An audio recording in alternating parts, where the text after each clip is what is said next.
All right, everybody. Hey, good morning. Good morning, Bill. Hey, good morning, Matt. That's so good to see you this morning. Well, it's good to be seen, for goodness sakes. It's I know, a blessing to be here. I'm trying to turn down my volume so I don't hear it on my phone over here while I'm trying to watch our comments today. But anyway, it's great to be here today. Another whole week in front of us. What did you do this weekend? Oh, it was a crazy week. In fact, all this has been virtual event season, a combination of virtual event and then little family things. Because on the virtual event side, I mean, we have been producing one right after another, corporate stuff, but there's also fundraising season. So we raised about $500,000 between a couple different really charities. Again, all online doing virtual events, and you'll see me doing a post. I'm going to do a post basically says virtual is dead. and then the idea is to say that we call them virtual in part because we kind of imply that this is something that's a compromise. Well, it's not real. Well, guess what? It is real. Just like this is real. You and I aren't hugging and we're not, getting to shake hands and do those types of things. But the conversation we have is real. Yeah. The lives that are part of this conversation are real. The outcomes can be real. So the idea think that outcomes can be compromised by just calling it virtual, I think is a misnomer. So I'm going to address that in a post tonight. So I'm going to start posting again. I took almost a week off. And in the middle of that, too, my son had a birthday. So we had a big birthday celebration for my son. And that was really awesome. And so for that wasn't virtual, except for, well, wait, now as I think about it, we had my son from Hawaii. In fact, my son just waving. I'm doing a live show right now.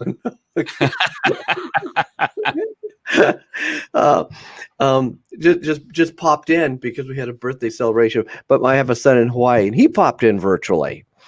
Oh, that's so fun. It was great. My son had a birthday this weekend too. Really? Yeah. And actually, it was just it was a couple weekends ago, actually. But my mother's birthday was Sunday. Uh-huh. So we went to I think I sent you a video or chat to you while we were out at the campground. And my son fishing pole.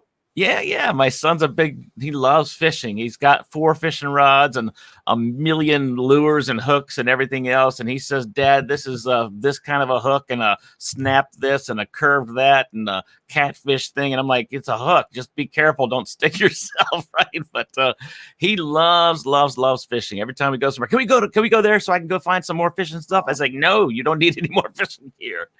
We didn't catch anything. That's what I was going to ask next, because I saw you text me, and it was both a pleasure to go, oh, look, there's my friend Matt, and he's fishing. That just seemed, of course, in tunes from the Doobie Brothers started dancing in my head. Oh, yeah. And then the horror of my own childhood flashback, because my dad was ill for a lot of my youth, but early on, he thought, well, I'm going to do the man thing and take him fishing. Oh, my gosh. He didn't have a clue what he was doing. And so it was really a miserable, boring experience because I'm sitting there like, what do we do now, Dad? What do we do now, Dad? Well, we wait to bite, like that. And I'm watching people down the, 50 yards down going, whoa, look at this one. Look at this one. I'm thinking, what is wrong with my life? I'm sitting here doing this thing. Yeah. So we had the same problem. I took him fishing to a pay fishing spot where you go out to these big giant ponds that are stocked. So we go out there and we go fishing. It was 150 degrees outside. It was crazy. We found the area that had all the mosquitoes of North Carolina. Everything was around us. We were there for like 6-7 hours. We got burned. It was horrible, and we caught nothing. I mean, actually, my son, he caught 8 fish, but none of them were keepers. They were all like little tiny things. I kept saying, throw it back in. But Dad, no, we're not going to keep that one. I mean, by the time we fillet it, it doesn't even make a sandwich, son. So no, throw it back in. But then a guy, same thing. He was about 50 feet from us, and he was reeling them in. I was like, what is up with this guy? And I'm thinking, I want to go stand right next to him and fish. But I thought that's probably, if there's some fishing etiquette somewhere, I felt it was probably the wrong thing to do. So I didn't go next to him until he left. Well, yeah, well, it's not right to. I think to go next to him. This is what I do know. It is okay to go up to him and congratulate him or her and tell them what a great job you're doing. I think it's okay to say, "May I look in your bucket and see what you got?" That's kind of cool, and because it's like a trophy. It's like a trophy case. Oh, look, there's actually a fish in here, and I think it's okay to say, "What are they biting on?" I think that's okay. He told me he had worms. I'll tell you the thing. The guy said he had worms, which we had. But when he left, he walked over to us and he goes, I'm not using this anymore, so I'm going to give it to you. And he handed us his own homemade bait, which were chicken livers mixed up with some kind of disgusting goo. And I was like, you little knucklehead. The whole time we're down here with worms, you said you had worms. You did not. He was reeling these things in. So he gave us his little bucket. We were casting it out there. We still didn't catch anything. I don't know what the deal was. This is almost a setup to the program today. Because the idea of if you want to be successful, I mean, you need to know how. That's right. It's so good. That's a great segue there, Bill. I appreciate that. We got to stay on track for time. I'm watching the clock today. Good. We're talking about the fifth gear today. And for those that aren't familiar with that, you probably aren't, because I just created it 3 weeks ago or something like that. So we're really talking about the 4 stages of learning, and specifically the 4th spot, which is unconscious competence. So it's like explaining to somebody how to breathe. Well, I don't know. You just, you suck air in, and you kind of, you push. I mean, how do you explain to somebody how you breathe, right? You don't even think about it. You just breathe. So it's the same concept here with what I'm talking about in the 5th gear. The 5th gear is a tool I created that creates a conscious competence of your unconscious competence.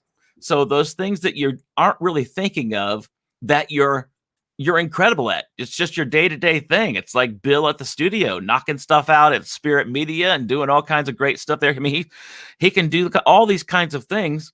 You don't even really think about it. Now, there's moments that you have to think about certain things, while you're on scene, and you have to think about it. But what makes you even think about those things? Like, what makes that stuff click? You're thinking, if we put that person over here, it would make a much better shot. If we ask this person to say this thing there, they've got a lot of good things, right? You think about those things where some people don't even have that.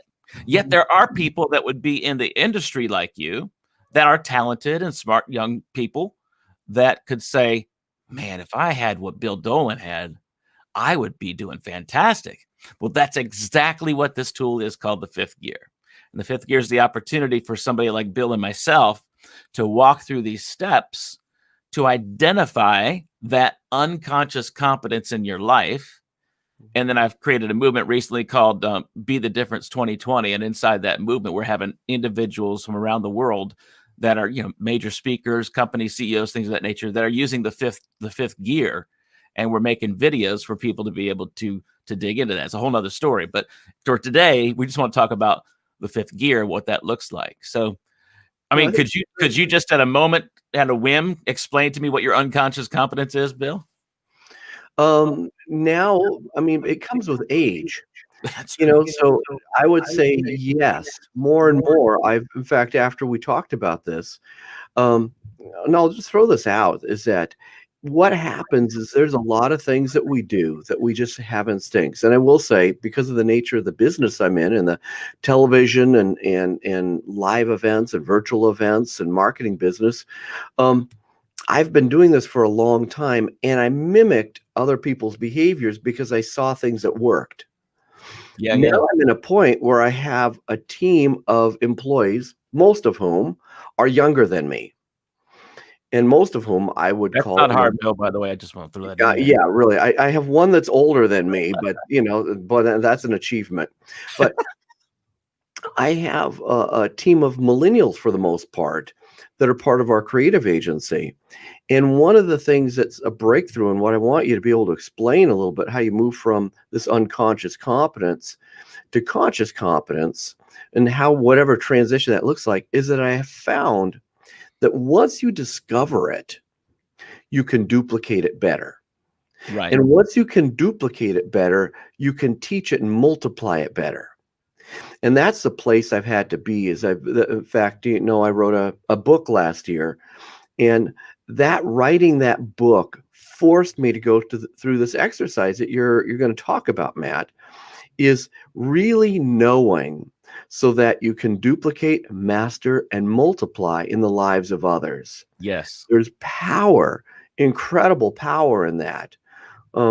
It's My a long three answer. things are very similar to yours right there. We have such great parallels. That's why we work together so well. But my three parallels that you just talked about were that your life should be simple, memorable, and reproducible. So in that aspect, it's the same thing. For me, it's about discipleship. And I think that, I'm called to be a discipler, and I disciple people who disciple people. So it's disciples make disciples make disciples. There's no grandchildren. It should be all children in the family in that aspect, thinking about a family scenario, right? So of course, I'm talking about the family of God, family of Christ, right? But in the world's realm of work, I mean, it's discipling, or they'll say apprentice, right? Almost the same kind of concept. It's an apprenticeship or discipleship, which I think is a little deeper level. Anyway, so that's my three things: simple, memorable, and reproducible. Well, yeah, I think we're totally on the same page. So I'm interested, Matt. I know I wanted to really focus and let you run with this concept because I think it's so important. But do you mind, just as a preface, is there a gateway to that unconscious competence that you can explain a little bit, and why this is the fifth gear and not the first, second, third, and fourth gear? Yeah, that's right.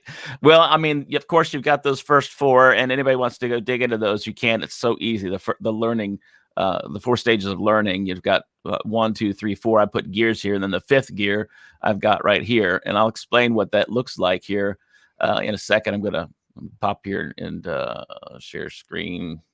How do I do this real quick? Oh, gotta love the technology. All right, so I'm gonna go to one more thing. That was the logo that I used, but I want to show you application window. Here we go, fifth gear. All right, so there's a couple of things about the fifth gear that I'll share with you. That a couple of things, a few things I'll share with you. There's those four places right there I was talking about earlier, which is the unconscious competence right here at the end, right? So you start off unconsciously incompetent, consciously incompetent, then consciously competent, then unconsciously competent. But then what comes after that? That's what we're talking about today. I'm talking about going beyond the stages of learning. All right. So I consider that, and I have this document if anybody's interested, I consider that a superpower for people. It's an opportunity for them. Where can people go for this document, Matt? I don't have it. Well, you can go to the website at BeTheDifference2020.today. And that's the movement website, BeTheDifference2020.today. And I have information there, as well as opportunities for people to sign up to be a part of the movement. And if you're interested as a speaker, an influencer, business owner, anything of that nature, where you'd like to use this tool and then share your unconscious competencies with the world, that's exactly what we're doing on the site. So if you're interested in that, you can go to the site and get that information. We'll be happy to share it with you. Again, that's the difference 2020.today. I'll put it on the screen a little bit later. Yeah. I'll just pause it, and right there, I'm sorry to put a shameless plug, but I think this is so critical for people to get this. Again, our conversation is going to be relatively short. We'll keep these podcasts short to be like a seed to plant into your week. But when you go get those materials, we're talking about the difference between, being functional, being good, being great, and the mastery of being able to take something you do so well that you can duplicate it and sow it in the lives of others. It's a giant step. It's a transformational step, so definitely go to the website, get that, and then be able to study this. Because I know, Matt, you're going to talk about this a little bit more in some of our podcasts. So with that, I'm going to be quiet and let you keep talking. I'm writing down the website for folks so they can have it here. Let me see if I got that right. Yeah, I do. So the website there, it's BeTheDifference2020.today. That's where everybody can go to. Oh, I see. Yeah, it's cool to do this on the fly a bit, right? All right, so we're talking about going beyond the stages of learning. And that's those four places. So the fifth gear is really a place where people don't live.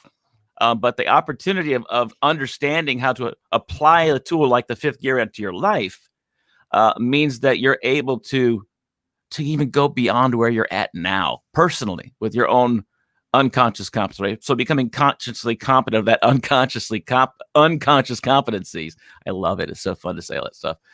It actually gives you an opportunity to learn some things about yourself, which is way beneficial for everybody else that if you're a leader over or somebody that's an influencer speaker of that nature to be able to share with the world, right? But at the same time, we have opportunities to share things with ourselves, things we get to learn about ourselves. So one thing is that a person who operates in unconscious competence is primarily living like in an 80-20 role. According to McLaughlin, one will only know a maximum of 80% of anything, and the remaining 20% is never really heard, never used, which is pretty wild to think about. The capacities that we have in the human brain, that we're an 80-20. So, I mean, what more could we do tapping into that 20%? And I'm thinking the fifth gear is a bit more leaning into that 20% to be able to dig into those things. So one of the primary things that you'd have to do is be able to identify what are some of these things that I'm doing in my life right now that I'm not really aware of that I'm doing, right? I'm really good at a certain thing. Everybody says, I don't know how you do these things. This is amazing. Or people just think you do such a great job, right? Okay, what makes all that stuff happen in your life, right? I mean, we come to a certain point, and Bill, you just said that, you've got some age, you've got some experience, you've got wisdom through the years. And, I tell people this all the time. I can tell you exactly what not to do. I had lots of problems in my life that I've had, and I've made plenty of good mistakes that were horrible at the moment. But now they provide great opportunity for other people to really dig into that. So, I mean, identifying is really where you take time to identify where you are and what you do. Not your daily tasks, not your programs, products, and things of that nature, but what makes you you. Identifying how you got to your place, that place of unconscious competence. So, I mean, really quick, Bill, what would you thinking about that? I mean, this is a big tool, right? But I mean, I'm throwing something at you at the quick cuff. I'll just put it back up there. I mean, what do you think are some of the things that makes you, not your tasks, not your programs, not your talents, like your job, but what do you think is this? What's that mojo that you have that's keeps you going, doing what you're doing, and you think on the fly, all those kind of things? Well, I think it's the artist seed, the creative seed. Ever since I was a little kid, of course, then I have dedicated my life to master my craft. First as a musician, then as a television person, a video producer, a writer, a leader, all those different things, is feeling intensely deeply. But being able to identify and share that in a form that helps people grasp it and feel it, and then be able to move to whatever action that's called to be. And so feeling deeply, being able to articulate that and move that into something is very both meaningful and actionable and changing. That's my gift. That's so good. Well, I mean, I have a few, but that's really a big deal. And that's what we do at our agency.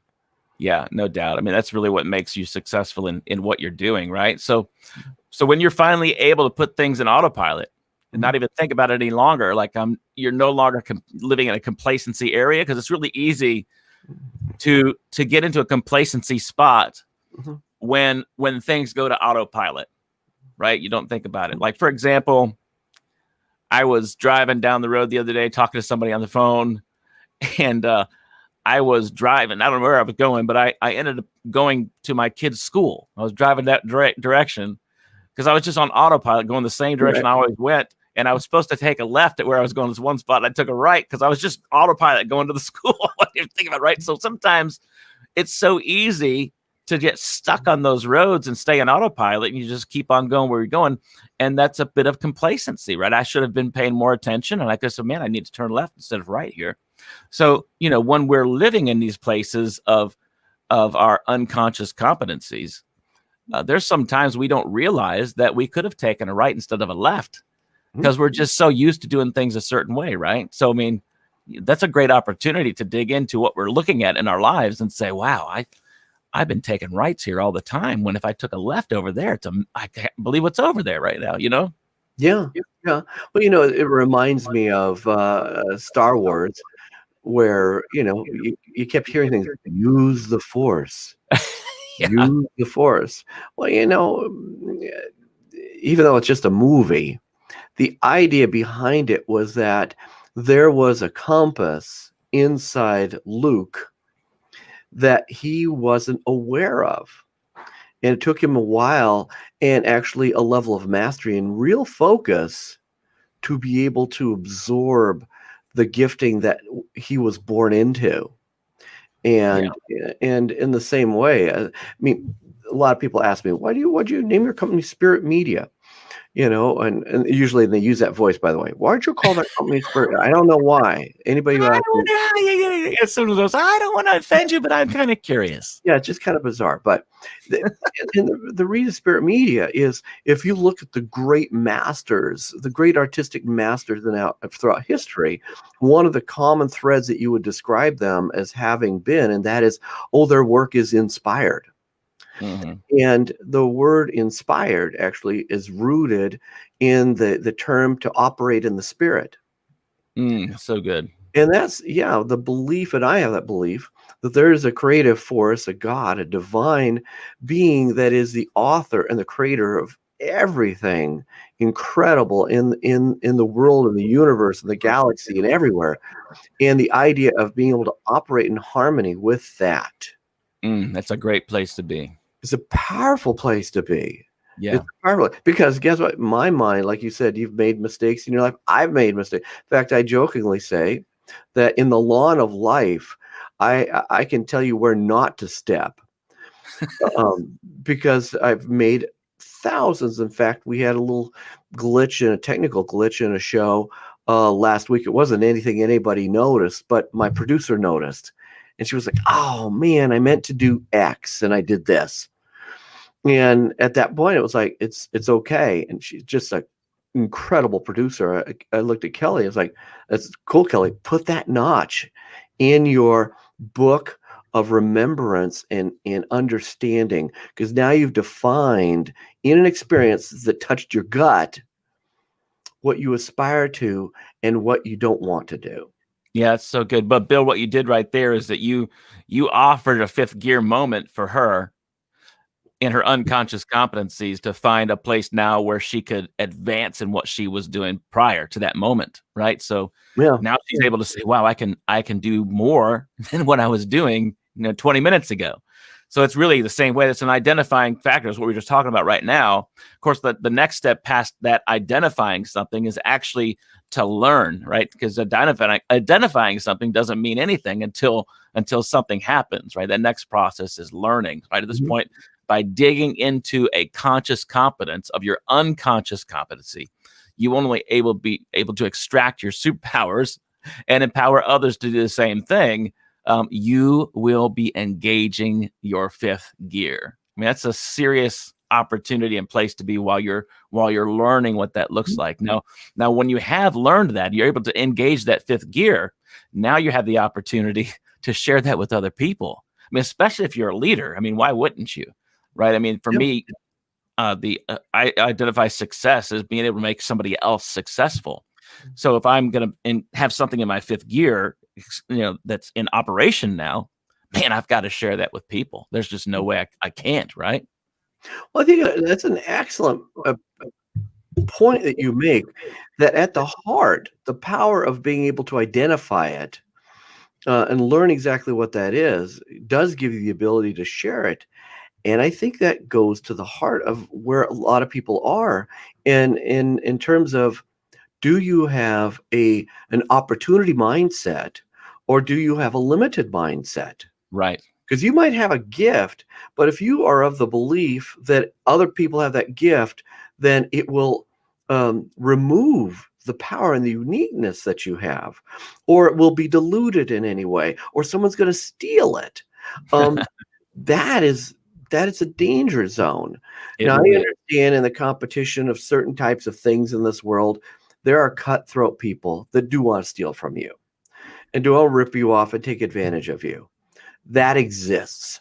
But the vast majority of the world, I believe, is made up of people that deeply hunger to be better and to make a difference in the lives of others. Absolutely. So if you have that gift, you find out what that is, to be at peace, and not only be at peace, be excited, like I know you are, about saying, how can I get this gift in the hands of others? Right. How can I do that? That's why we have, in many ways, why we have LinkedIn. I mean, some people are going on LinkedIn because they just want to get into our wallets. Yeah. But then there's others that are wanting to share great things, right? They want to make a difference in the world, and they Yeah. and they want to create a viable business too. That's completely respectable. Nothing wrong with that. Investing in the lives of others. So what you're saying is that learning it gives you that advantage now to share it. Absolutely. Absolutely. And why wouldn't you, right? So I created a few things inside of this tool that we don't have a lot of time. We're already, about 10 minutes left in the show today, but I'll share with you something here that hopefully you can see on the screen. It's bigger than the screen was supposed to be, but it's beautiful.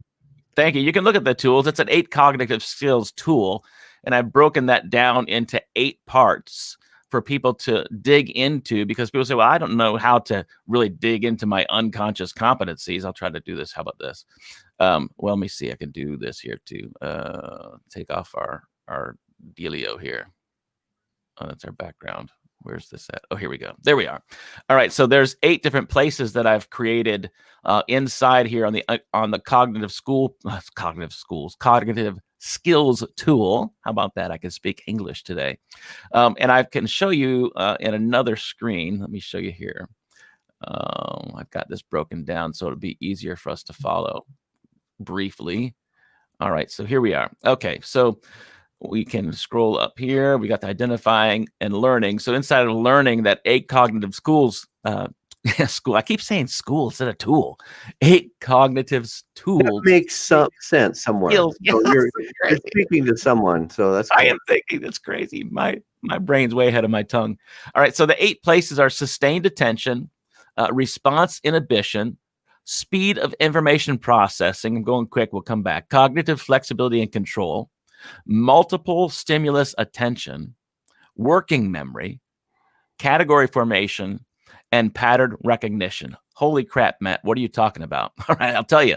And I've broken it down in ways for you to be able to understand. So when you actually want to engage the 5th gear and start the learning process of your own self, right? When you're trying to dig into what is that breathing thing? How do I explain, breathe it in, suck in, exhale out. How do I explain that about my life? All right, so there's 8 places. So sustained attention is just basic ability to look, listen, and think about your tasks or new tasks over a period of time. Right. So what do those things look like? And you can jot these things down on a notepad while you're doing it, which I highly recommend. Writing it down with ink and paper or pencil and paper instead of computer, because you retain more when you actually write it with your hands.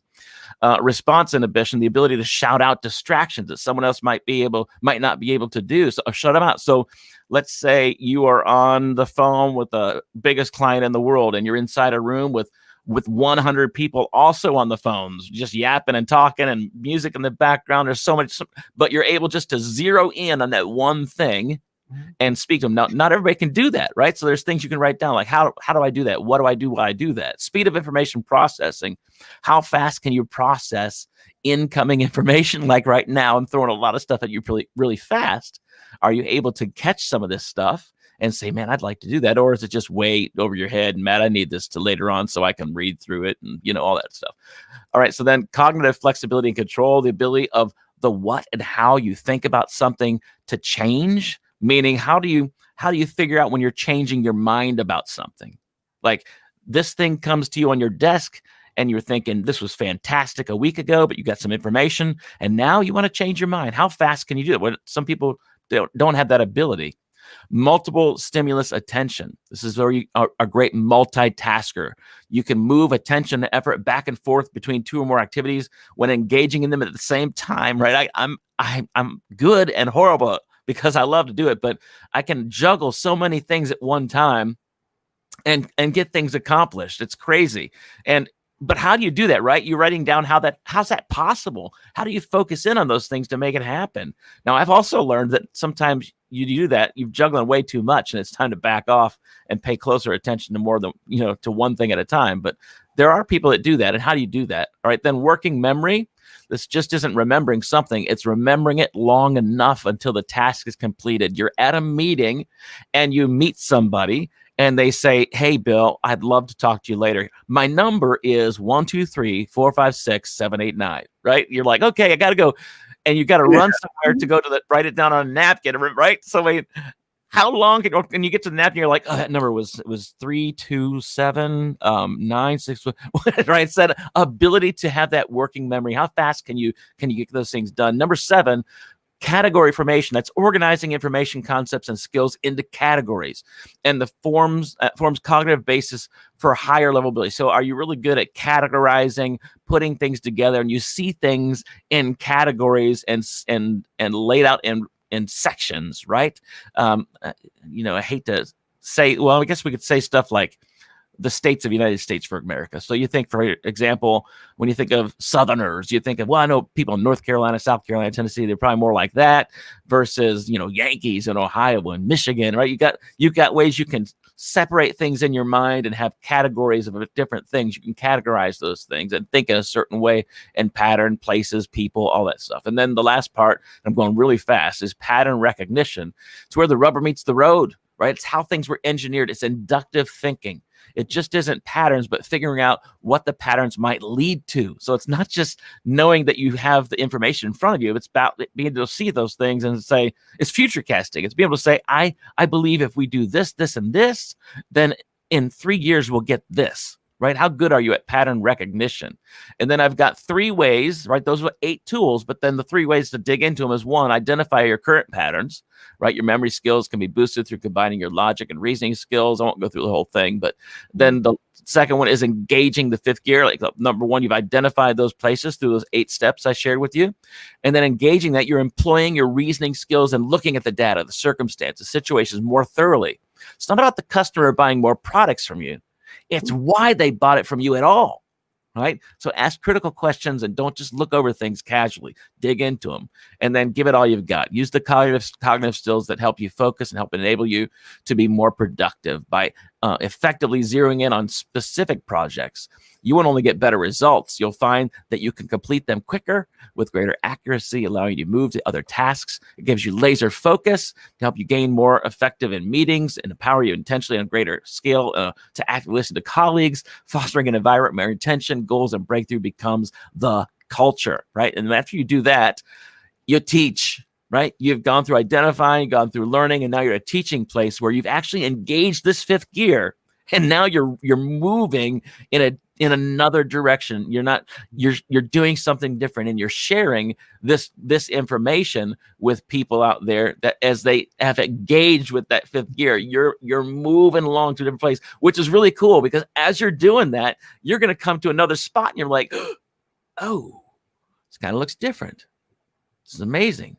I think now I've been doing this for a while. Let me do this thing again and see what I'm doing now, right? And then it's a continual evolution of yourself growing and teaching, right? So it's identifying, learning, and teaching, those 3 steps that I've created inside of the tool of the 5th gear.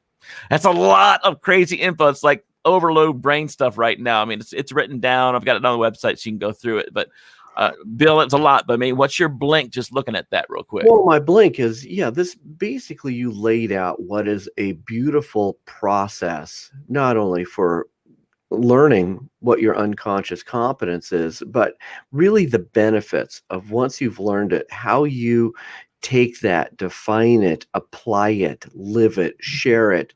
And it's the kind of thing that I think that because it is such a breakthrough when you get to that point, and a peace. I'll also say peace. There's so much peace when you recognize the unique gifting you have and the unique role, like the fingerprint of God on your life that gives you an opportunity to make a profound difference in the world in the way that only you can. It's a breakthrough. It's a real breakthrough. In fact, it's such a breakthrough, Matt. If you would be okay from a programming standpoint, I would like in our next show to break those steps down a little bit, because one thing to say them, but I think for most people, including, me, I want to learn more from your process. Um, have you walk through how do you get to that understanding? What are the Yeah. steps in the breakthrough? And maybe pick one or two and really go deep, because I do believe in my heart that this is a breakthrough for people. It's a breakthrough for me, and I think it'd be a breakthrough for anybody listening to the show.